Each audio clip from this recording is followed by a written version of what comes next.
ರಾಣೆಬೆನ್ನೂರು ತಾಲೂಕಿನ ವಿವಿಧ ಗ್ರಾಮಗಳಲ್ಲಿ ಬೆಳ್ಳುಳ್ಳಿ ಬೆಳೆದು ರೈತರು ಕಂಗಾಲಾಗಿದ್ದಾರೆ. ಈ ವರ್ಷ ಕ್ವಿಂಟಾಲ್ ಬೆಳ್ಳುಳ್ಳಿಗೆ ಕೇವಲ 2,000 ರೂಪಾಯಿ ಬೆಲೆಯಿದ್ದು ಕಳೆದ ವರ್ಷಕ್ಕೆ ಹೋಲಿಸಿದರೆ ಶೇಕಡಾ 80ರಷ್ಟು ಬೆಳ್ಳುಳ್ಳಿ ದರ ಕುಸಿತ ಕಂಡಿದೆ. ಮತ್ತೊಂದೆಡೆ ಮಹಾರಾಷ್ಟ್ರ, ಆಂಧ್ರದಿಂದಲೂ ಹೆಚ್ಚಿನ ಬೆಳ್ಳುಳ್ಳಿ ಬರ್ತಿದೆ. ಹೊರ ರಾಜ್ಯದ ಬೆಳ್ಳುಳ್ಳಿಗೆ ಕ್ವಿಂಟಾಲ್ಗೆ 6ರಿಂದ 8,000 ರೂಪಾಯಿ ಬೆಲೆ ಇದೆ. ರಾಜ್ಯದ ರೈತರು ಬೆಳೆದ ಬೆಳ್ಳುಳ್ಳಿ ಬೆಲೆ ಗಣನೀಯವಾಗಿ ಕಡಿಮೆ ಆಗ್ತಿದ್ದು ಬೆಳ್ಳುಳ್ಳಿ ಕೊಂಡುಕೊಳ್ಳೋರಿಲ್ಲದೆ ರೈತರು ಕಂಗಾಲಾಗಿದ್ದಾರೆ. 3-4 ದಿನಗಳಿಂದ ಮಳೆ ಅಬ್ಬರ ಜೋರಾಗಿದ್ದು ಜಮೀನಿನಲ್ಲಿ ರಾಶಿ ಹಾಕಿದ್ದ ಬೆಳ್ಳುಳ್ಳಿ ಕೊಳೆತು ಹೋಗ್ತಿದೆ. ಒಂದೆಡೆ ಬೆಲೆ ಇಲ್ಲ, ಮತ್ತೊಂದೆಡೆ ಮಳೆ ಕಾಟ. ಹೀಗಾಗಿ ಲಕ್ಷಾಂತರ ರೂಪಾಯಿ ಖರ್ಚು ಮಾಡಿ ಬೆಳೆದ ಬೆಳೆಗಿಂತ ಫಲ ಸಿಗದೆ ರೈತರು ತಲೆ ಮೇಲೆ ಕೈ ಹೊತ್ತು ಕೂರುವ ಪರಿಸ್ಥಿತಿ ನಿರ್ಮಾಣವಾಗಿದೆ. ಸಿಲಿಕಾನ್ ಸಿಟಿ ಬೆಂಗಳೂರಿನಲ್ಲಿ ಗುಂಡಿಗಳು ಬಲಿಗಾಗಿ ಕಾಯ್ತಿದೆ. ಶಾಂತಿನಗರ ಡಬಲ್ ರೋಡ್ ರಸ್ತೆ ಸಂಪೂರ್ಣ ಗುಂಡಿಮಯವಾಗಿದೆ. ಗುಂಡಿಗಳ ಮಧ್ಯೆ ಸಂಚರಿಸಲು ವಾಹನ ಸವಾರರು ಪರದಾಡುವಂತಾಗಿದೆ. ಗುಂಡಿ ಮುಚ್ಚಲು ಮಣ್ಣು ಅಧಿಕಾರಿಗಳು ಹಾಕಿಸಿದ್ದಾರೆ. ಆದರೆ ಮಳೆಗೆ ಮತ್ತಷ್ಟು ರಸ್ತೆಗಳು ಹದಗೆಟ್ಟಿವೆ. ಸುಮಾರು 1 ಕಿಲೋಮೀಟರ್ ವರೆಗೂ ರಸ್ತೆಗೆ ಮಣ್ಣು ಹಾಕಿ ಸವಾರರು ಪರದಾಡುವಂತಾಗಿದೆ. ರಸ್ತೆಯಲ್ಲಿ ಜೀವವನ್ನ ಪಣಕ್ಕಿಟ್ಟು ವಾಹನ ಸವಾರರು ಓಡಾಡುತ್ತಿದ್ದಾರೆ. ಇಷ್ಟೆಲ್ಲ ಸಮಸ್ಯೆ ಆದರೂ ಅಧಿಕಾರಿಗಳು ಕ್ರಮ ಕೈಗೊಂಡಿಲ್ಲ ಅಂತ ಸವಾರರು ಆಕ್ರೋಶ ಹೊರಹಾಕಿದ್ದಾರೆ.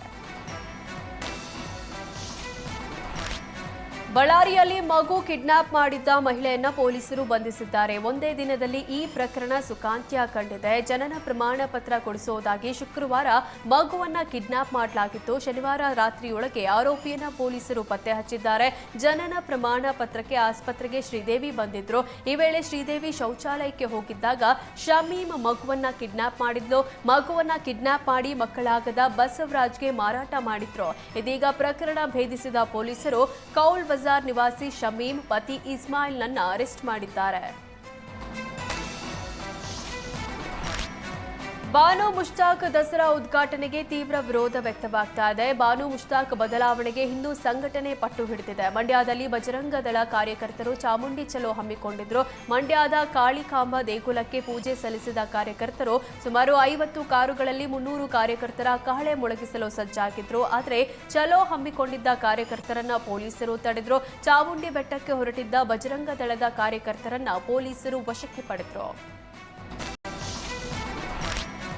ಮೊನ್ನೆ ಮಹದೇವಪುರದಲ್ಲಿ ಸ್ಕೂಲ್ ಬಸ್ ಚರಂಡಿಗೆ ಬಿದ್ದಿತ್ತು. ಬಳಗೆರೆ ರಸ್ತೆಯ ಐಕ್ಯ ಶಾಲೆಯ ಬಳಿ ಈ ಘಟನೆ ನಡೆದಿತ್ತು. ಘಟನೆಗೆ ಸ್ಕೂಲ್ ಬಸ್ ಚಾಲಕನ ನಿರ್ಲಕ್ಷ್ಯ ಕಾರಣ ಅಂತ ಜಿಬಿಎ ಇಂಜಿನಿಯರ್ ಸಿಎಂ ವಿಶೇಷ ಕರ್ತವ್ಯಾಧಿಕಾರಿಗೆ ವರದಿ ಕೊಟ್ಟಿದ್ದಾರೆ. ಪಣತ್ತೂರು ರೈಲ್ವೆ ಹಳಿಯಿಂದ ಬಿಡಬ್ಲ್ಯೂಎಸ್ಎಸ್ಬಿ ತ್ಯಾಜ್ಯ ನೀರು ಸಂಸ್ಕರಣಾ ಘಟಕದವರೆಗೆ ಚರಂಡಿ, ತಡೆಗೋಡೆ ಹಾಗೂ ರಸ್ತೆ ಕಾಮಗಾರಿ ಪ್ರಗತಿಯಲ್ಲಿದೆ.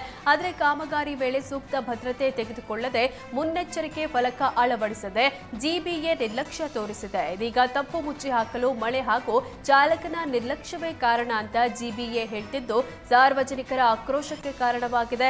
ಘಟನೆ ನಂತರವೂ ಎಚ್ಚೆತ್ತುಕೊಳ್ಳದ ಅಧಿಕಾರಿಗಳ ವಿರುದ್ಧ ಸಾರ್ವಜನಿಕರು ಕಿಡಿಕಾರಿದ್ದಾರೆ.